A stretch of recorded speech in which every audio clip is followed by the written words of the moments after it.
Welcome to the Doubles Only Tennis Podcast, where you learn the best doubles strategies to improve your game and win more matches. I'm your host, Will Bocek. This podcast, my website, and my weekly newsletter all focus on the goal of better understanding the sport of doubles and helping players like you improve faster through actionable advice that you can use in your very next match. My goal is to provide the best doubles strategy resources in the world. And to do that, I study, analyze, and work with players at every level of the game, all the way up to the ATP and WTA tours. If you enjoy this podcast, I've created doubles strategy products that go even deeper if you want to take your doubles knowledge to the next level. At the end of this episode, I'll explain more about them, or if you want to learn more now, go to thetennistribe.com/products. Here's today's episode. You're about to hear my conversation with ATP doubles coach Calvin Betton. Calvin hosts the Tennis Unfiltered podcast. He's a great follow on tennis Twitter as well. And I caught up with Calvin on the middle Sunday of the 2025 Australian Open. Calvin had two teams in the draw, Henry Patten and Harri Heliovaara, who won Wimbledon last year, and then also Luke Johnson, who made the second round of this year's Australian Open. Currently, at the time of this recording, Harri and Henry are still in the draw. They play their next match a little bit later today. So, like I said, I caught up with Calvin during the middle Sunday. I wanted to talk with him about doubles. He is very active on Twitter and is a big promoter of doubles, a big fan of doubles, obviously being an ATP coach. And he has lots of opinions on what he thinks needs to be changed, what needs to happen from the tours, what needs to happen from the players, and so on. So we talk about that. We also talk about their Wimbledon run last year, what kind of led up to those successful 2 weeks. He breaks down their draw during the Wimbledon run as well, which was pretty interesting. And then we talk about specific doubles changes. So we talk about whether he thinks it's a good idea to change the net post or to stand behind the service line on the ATP side. He talks about shot clock changes and a lot more. So not tons of strategy in this one, but you're going to get some insights into what it's like to be an ATP Tour doubles coach, along with some insights into just the tour in general and how we can make doubles more popular. So without further delay, enjoy this 30-minute or so conversation with Coach Calvin Betton. Hey everybody, welcome to the show. I'm here in Melbourne, Australia with Coach Calvin Betton. Calvin, welcome. Thanks for having me. So I was listening to your podcast the other day on Tennis Unfiltered, and I didn't realize this was only your second time in Melbourne, or your second Australian. Yeah. I was here last year. First came to Australia in 1998, and then I didn't come back until 2024. Okay. And then I've been again 12 months later. So how's it been your second time around so far? I mean, it's a great tournament. It really is a great tournament. I think, I always think that the best two slams are either this one or the US Open in terms of how they're organised, how they run, spectators. Obviously, Wimbledon has a special place because we won it and it's my home slam, but there's certain things that hold it back, like the spectator experience isn't great. You can't watch that much, and especially for the doubles on the outside court, you don't have much space for fans. And I know that all the matches I've watched here so far, my lads have had 3 matches so far, and all of them have been... No, we've had 4 matches, sorry. And all of them, the stands have been absolutely packed. There's a great atmosphere. We've played 2 Aussies, we've played Americans, Indians, French, and everybody's had support there. Yeah. And I think for that alone, the US and the Aussie Open are the best. It's also a bigger site and that kind of thing. I love the tournament. It's a great tournament. Sure. One of the other things you mentioned on that podcast was how maybe players don't really understand everything that goes on behind the scenes from a coaching perspective. And I talked with Harri a few months ago about the Wimbledon run. So maybe talk about some of that stuff that goes on behind the scenes, and then if you can relate it to the Wimbledon run as well and what those 2 weeks were like for you. Yeah, I mean, it was a special 2 weeks. It was, I mean, everybody says it was, everybody, when they speak to me, they think it was out of the blue, but I never really saw it that way because I remember it was only a few weeks before that when Henry and Harry, they'd only got together in April and they went on a run where pretty much they won almost every match they played. Yeah. And then they won the week before the French. And I remember after the second round of the French, where they actually beat Luke Johnson, who I also coach, and Skander Mansouri, who were also in great form at that stage. They beat them, and I thought like that was the best match they've played. And I thought after that match, they might win this tournament. We might win the French Open because I looked at who the other pairs were and I fancied them against everybody. And then brutally, in the next day in the pre-match warm-up, Harry's shoulder popped, so we couldn't play the third round. We had to pull out of that, which was devastating for Harry more than anybody, but then also for Henry as well. And then so we were kind of in a strange position where we didn't know, in the lead up to it, we didn't really know where we were because that injury that Harry had, the physios told him it could be anywhere between 3 weeks and 3 months. That's a wide range. Yeah, and we just didn't know. So then we made an agreement. Henry and Harry, we all sat down and said we wanted to wait and give Harry the best opportunity. So Henry got a couple of other partners, short-term partners at the start of the grass. And then we got a call from Harry, I think, the week before Queen's saying, I think I'm going to be okay for Eastbourne. So he came over halfway through Queen's, we practiced, and then we all headed down to Eastbourne. We got a brutal result in Eastbourne. At the time, we thought were brutal in that, I guess because it's a 250, most people can't watch it, but we were playing Ebden and Piers, and we were a set-up and a break-up on grass, both of them serving great, and Harry had a sudden death point on his... Harry had a sudden death point on his own serve, a juice point to go, I think, 4-1 up. And he served a great serve. John Piers returned it. Henry smashed the ball away. The line judge called it in, and the umpire overruled it. And there was no, because it was an outside court, there was no Hawkeye. But then when we looked at the replay, the Hawkeye replay showed the ball was in. So it would have been 4-1 up. In the end, we went 3-2 back on serve, and then we lost the match from there.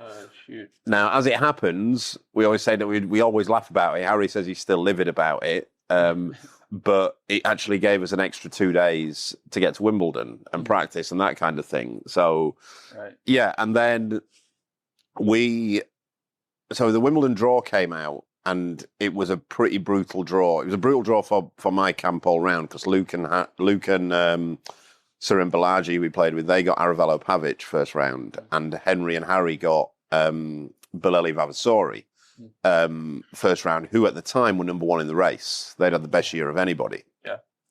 Now, I'd say that match, the match Bileli Vavasori, I think that match and Luke's match, Aravello Pavic, I think I probably did more research on those two matches than I've ever done on anything up to that point. I remember I couldn't watch Aravello Pavic practice, but I know Bileli Vavasori were practicing after us one of the days. So I stayed to watch them, and they practiced against Joe and Rajiv, and I stayed to watch them practice, and I made a load of voice notes. I remember I stood at the side of the practice court just with my voice, like my phone, just recording a load of voice notes, and I sent them to the lads. And then we have a load of data as well, so we have a database of data of all the doubles guys and like through matches LTA. Through the LTA. Yeah. So I tend to do that. I do a lot of my scouting on that. It shows things like where they serve in big moments, what their best returns are in key moments, that kind of thing. So I will always send a report. I'll do a report, always do it the night before the match and send it to the lads the night before. That's how they kind of like it. Mm-hmm. And then we also, all three of us, will watch matches of the opponents and then have any sort of notes that we feel that aren't covered in the data, that we feel things that we may have noticed. So we kind of do all that behind the scenes stuff. And then that was the case throughout the whole weeks. I was saying to somebody the other day, we had terrible luck with the draw because it was a really tough draw that we got. So we got Bileli Vavasori first round.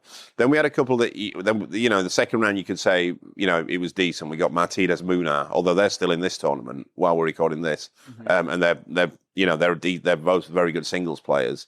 And then after that, we got Matos Melo, third round, who were a decent pair. Then we got Aravello Pavic. Then we got, who are now world number one. Then we got Neil Skupski, Mike Venus, who were unbeaten on grass at that point. They'd won every match on grass and the former year's winner. And then we got Purcell Thompson, who obviously went on to win the US Open. So it was the toughest draw we could have had. The one bit of luck we did have throughout it was we got all our matches done before the rain came.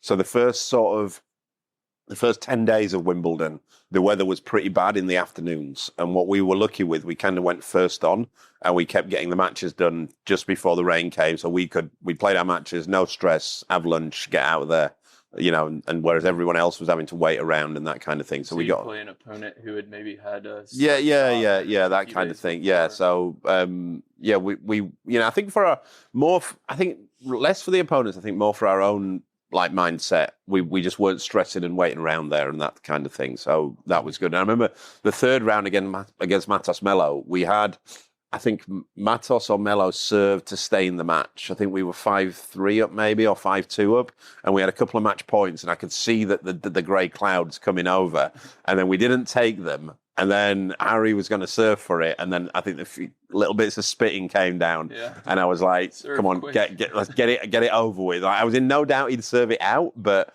I could see the rain coming. It's like you could see over Wimbledon, you can see the grey clouds coming. Then there's little spits, and then a little bit more drizzle. And I'm like, "Come on, let's move it on. Let's move it on." I was even thinking, "Don't even bother going to the back to discuss tactics. Let's just hand signals from the net. We'll do it." And then he served it out, and about 3 minutes after that, it absolutely tipped it down. How common is, you said you went to practice or to Bolle and Vavasori's practice. How common is that on the doubles tour? And do they see you there knowing they're going to guys next round? I think this is kind of where we were lucky, because at the time, I'm not sure anybody knew who we were or knew who I was. Because I'd not played a lot of these guys. So they thought you were just I think to your phone. Yeah, I think the guys lower down the rankings, because I know most of the guys from sort of 20 to 120, because I've been around challenges and those tournaments. They all know me. So I think if they saw me at practice, then they'd think what's going on here? Get rid of him. But I think those guys, and to be honest, they're both great lads, Bolle and Vavasori, and their coach is a really nice guy, but I don't think at the time they knew who I was. So I was just sort of watching in the shadows. I'm not sure I can get away with that now, to be honest. It's not something I normally do, to be honest. I like it. It's probably the only time I've ever done it. I think it was particularly relevant because I didn't know what they were like on grass. I knew Bolle Vavasori pretty well. I didn't know how good they were on grass, although they had won Halle a couple of weeks before that. But I wanted to have a look at how their shots responded to the grass, really. Interesting. So let's move on to just doubles in general. You talked about how some people thought it was maybe a fluke that Harri and Henry had won Wimbledon. I feel like people who know doubles knew that was not the case. Yeah. I think I remember tweeting about it at the time, and their record the previous 3 months was 24-6 or something. Yeah, it was ridiculous. I think they'd strong. I think the matches that they'd lost, they lost one to Doumbia Raboul in Bucharest. So they won their first tournament in Marrakesh. They then went and won a challenger straight after that, because we didn't know what they were going to get in at this time. The Masters were coming in. Harri made a huge leap of faith for us, that he sort of said he was willing to bypass the Masters if they didn't get in and play challengers, which his ranking at the time, he could have got in that, which that was massive for the partnership. So they won in Marrakesh first tournament, and then they won in Turin, Madrid Challenger next tournament. Then they went to Bucharest. I joined. I was in Marrakesh with them. They went to Madrid by themselves. Then I went to Bucharest with them, and they lost in the final of Bucharest to Doumbia and Raboul in a pretty good match. But Doumbia and Raboul were in really good form at the time. But that would have been that would have been 11 matches in a row that we'd won. I think they then went and won. No, sorry. Then they went the only second match they lost to Luke and Skander, who I also coach, and that was a close match. That was an awkward one for me.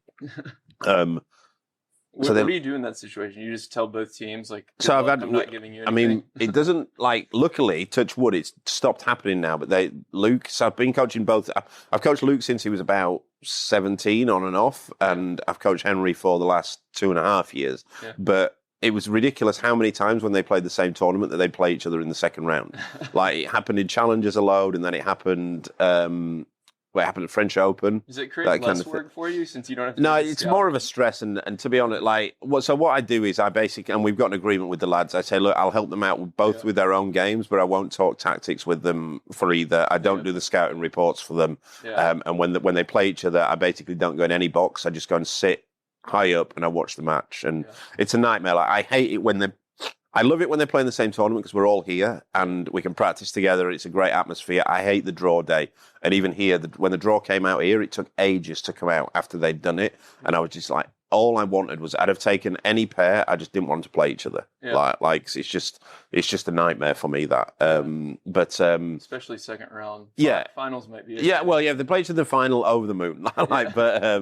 But no. So then, going back to it. So then they'd only lost 2 matches at that stage. Then they lost to Granola Zebios in Rome Masters, but I don't really count that because they didn't know they were getting in. So Henry was still in the UK at 6 o'clock in the morning that they played, and they played at, I think they were first on at 11. So he basically found out they got in. They both agreed. They 6 o'clock in the morning they got a call that somebody's pulling out. Are they going to go and sign as alternate? And they agreed they would. So they both basically went straight to the airport, got flights.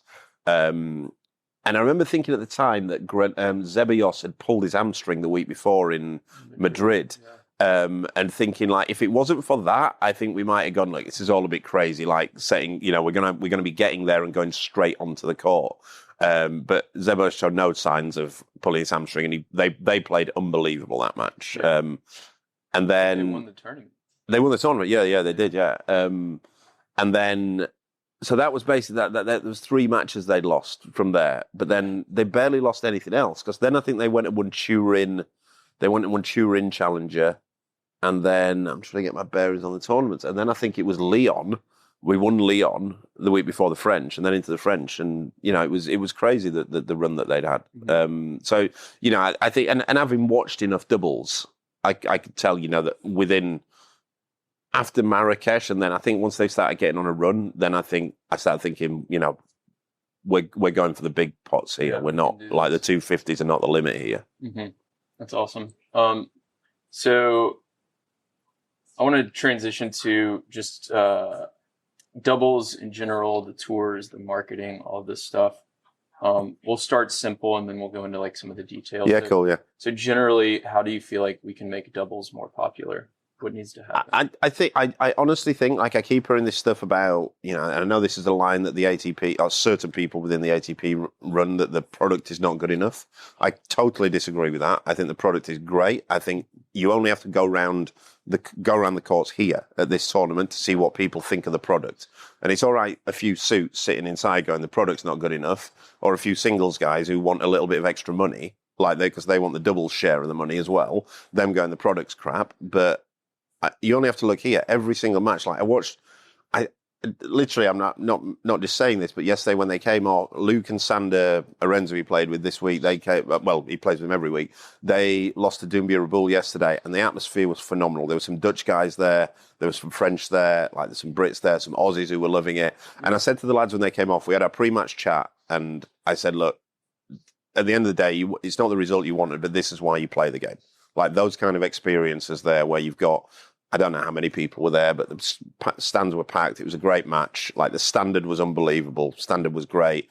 Everybody was loving it. That's why you're in the game. And I think that's the case, that that the product, I think, is excellent. I think what hasn't happened is it just has literally no marketing at all. Mm-hmm. And I think that is the problem. There's certain ways that they could market it better.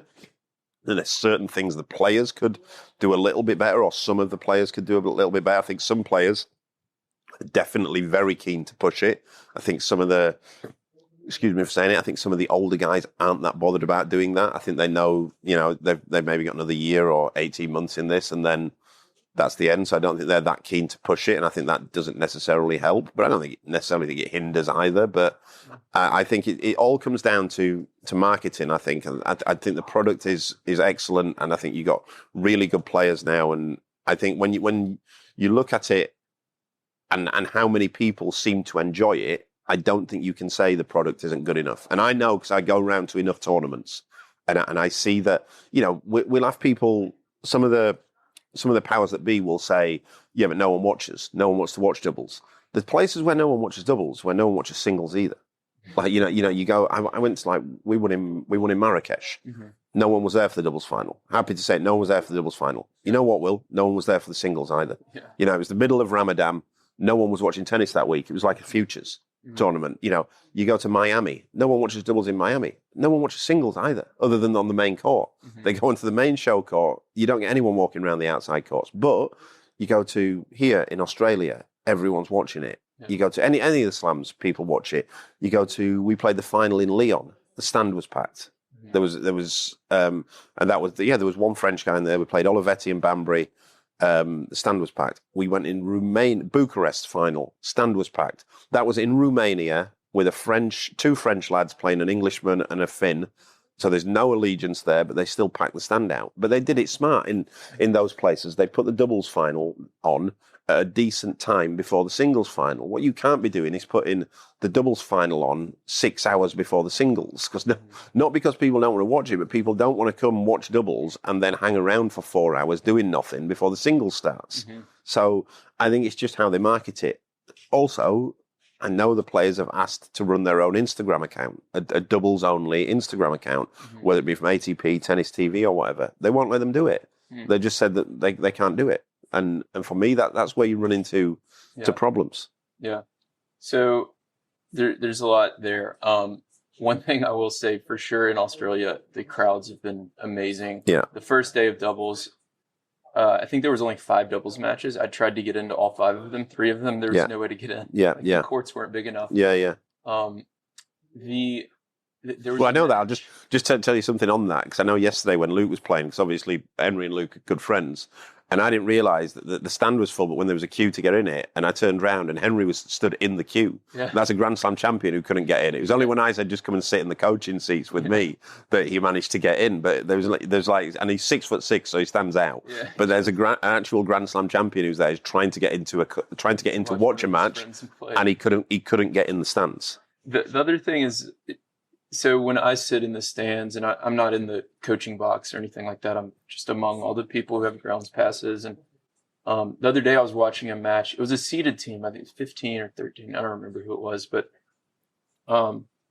the people behind me were talking about the seed. And they were like, oh, what's the number next to the name? Is that the individuals played, seeded 16, or is it the team? Like, you could tell they didn't know anything about that. Yeah. So they were new to this. The whole match, they're like, they're loving it. Yeah. And then towards the end of the second set, they're like, okay, Alcaraz is about to start. Let's go. Yeah. And they go watch that, which is understandable. Yeah. Alcaraz wins and whatever. So I feel like a lot of it is, they're sitting there loving literally the product. They have no clue who these players are. Yeah.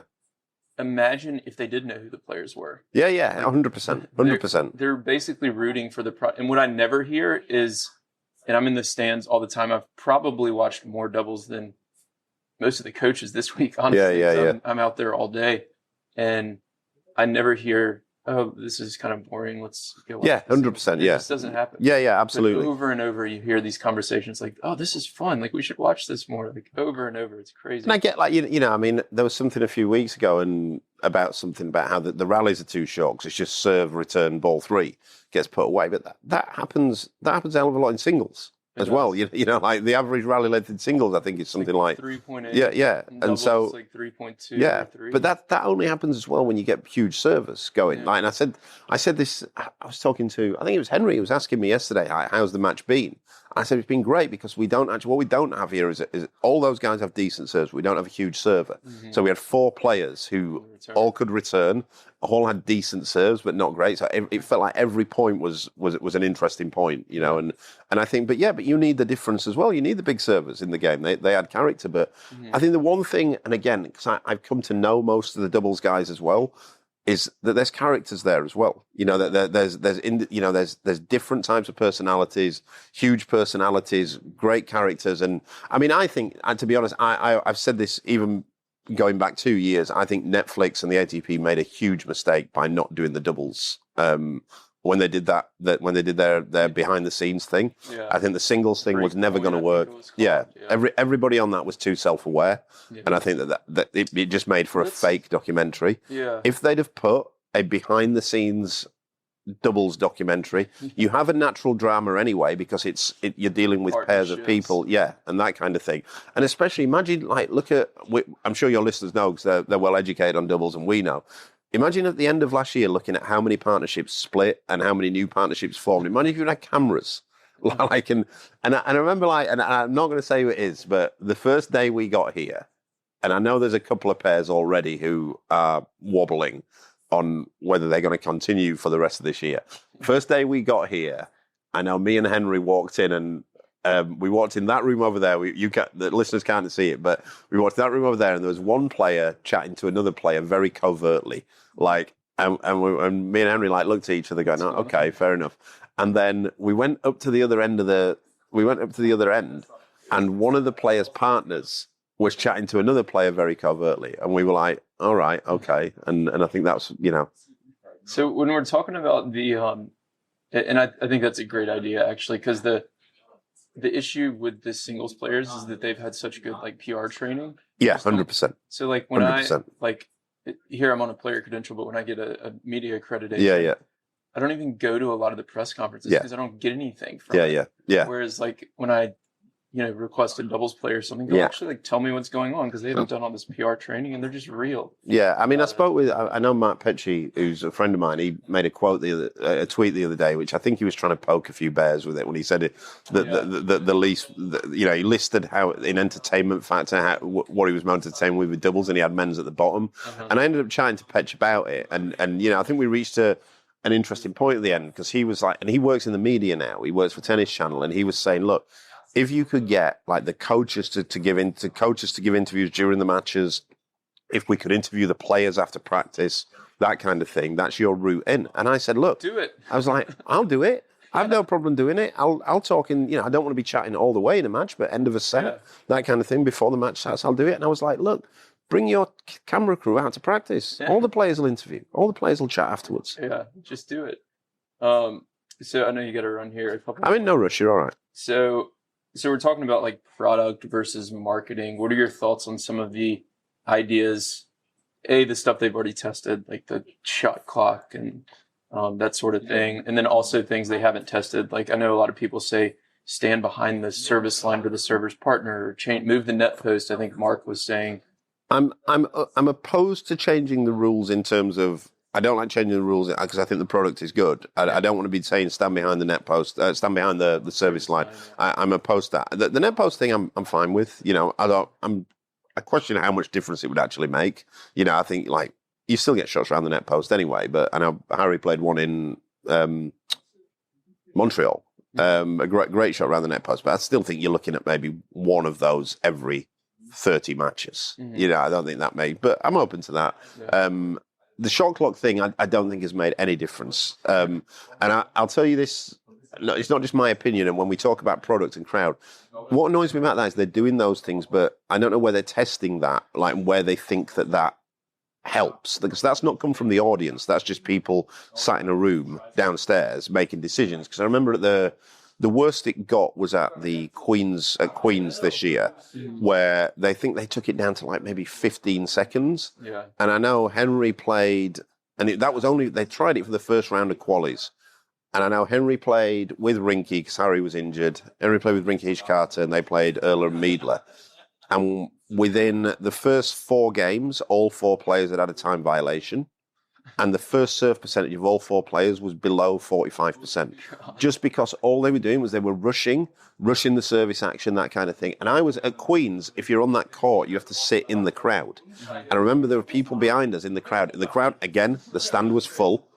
There were people in the crowd saying, what is going on? This is just too fast. We can't keep track of what's happening. And that's where they fail to understand, I think, in sport, is that in good sport, you need time for it to breathe as well. You don't have anything. The most popular sport in the world is football, or soccer, as you guys in the States call it. There's nothing happens for a large majority of it. The second most played sport in the world is cricket, mainly because of India. Nothing happens for literally 95% of it. Great sport is created with drama. It's not created with things going on all the time. You need, and look, I think the players can. I do think that part of this is on the players with doubles, that they can speed things up themselves a bit. I don't think you need to be taking the full 25 seconds all the time. And I've said to a couple of the lads, like, when you get a let serve, I don't think you need to go back to discuss tactics again. Just do the hand signals like you do for a second serve. But I think most of the time, I remember even the Wimbledon final, I was keeping an eye on the shot clock. Most of the time, we ended up serving with 6 or 7 seconds to go anyway. All 4 players did. So you're not actually using it, but the moments when you do use it, there's reason for that. The reason being that you've had a big point, but when it's a big point, you need that for the fan experience. You need time for it to breathe. You need fans to experience what's going to happen. Now, imagine the Wimbledon final. I'm sure you watched it when it got to that tiebreak. The crowd were going absolutely nuts in there. The players, the pressure. Imagine if at that stage, every player just said, "You've only got 15 seconds. You've got to run round and rush in to make first serves and that kind of thing." And there's also a player safety element of that as well. I know I didn't go to Washington with the lads, but they said that was the worst of the lot because they were doing limits on I think it was something like 40 degrees. They were getting they had to get the electric fans in at the change of ends because it was so warm. And Henry was saying by the time they got the fan on, they'd sat down. By the time they got the fan there, turned it on, and it'd start going fast enough to get some cold air onto them, the ref was calling, the umpire was calling time because it was 30-second change of ends. And that was just chaos. That match was probably the worst standard match I've watched in about 5 years. That match they lost to, I think, Doumbia and Nice, and that's no disrespect to Doumbia and Nice, who are both excellent players, and they won the match. But the whole match was just chaos because all 4 players were knackered. It was all a rush, and I think they've just got things wrong on that. But I think it's things like. I liked miking him up, though. Yeah, miking up was a good thing. Although, again, they did that, but then they said that the players didn't have to do it. So it ended up just being, they didn't have a mic that fit Henry, or Henry was uncomfortable because it was bouncing up and down. Yeah. And I think the other players just said they didn't want to do it. Yeah. But I also think, what I do with the miking up, though, is I do it on the bench. I don't think, I'm not sure how much you get from, in the play. I think you're basically 99% getting 2 guys going IT left. I like that. But I think on the bench is where you get the good stuff where they're actually discussing. Although there was some interesting stuff. I know in one of the matches, I forget who it was against, but I think one of the guys had hit a good shot, and I think Harry said that's a bluff. He's not going to do that again. And I thought that was interesting. Yeah. It was good. But again, I think credit to all the doubles guys. They're always open to everything. Yeah. But I think there's certain people who are kind of. It did get to the stage with the shot clock where I wondered, are they actually trying to make the product worse here? Because that's what that was doing. I assumed when they announced that in Madrid. Or before Madrid, for the tournament, I figured this is not going to make any difference at all. I didn't even consider that it might actually make it worse. I'm just talking with you about it now. But you're right, not only for the players, but also the fans. That time between points, 100%, builds tension, 100%, anticipation. And that's really important. I think you can solve the dead time when you don't need it by just getting all the guys in a room and going, look.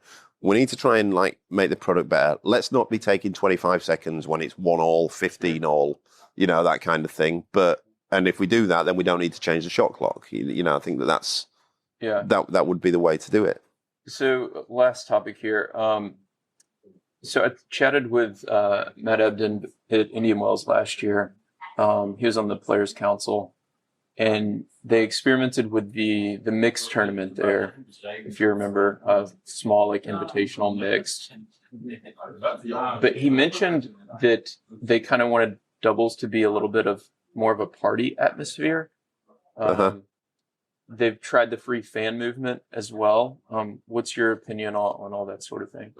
Free fan movement, I'm all behind. But I'm all behind for tennis, to be honest. I'm all behind that for anything, to be honest. But I think doubles, again, the guys are very much open to it. They've no problem with doing it. I think the only problem is, and you'll have heard people say this before, and it's happened a couple of times here.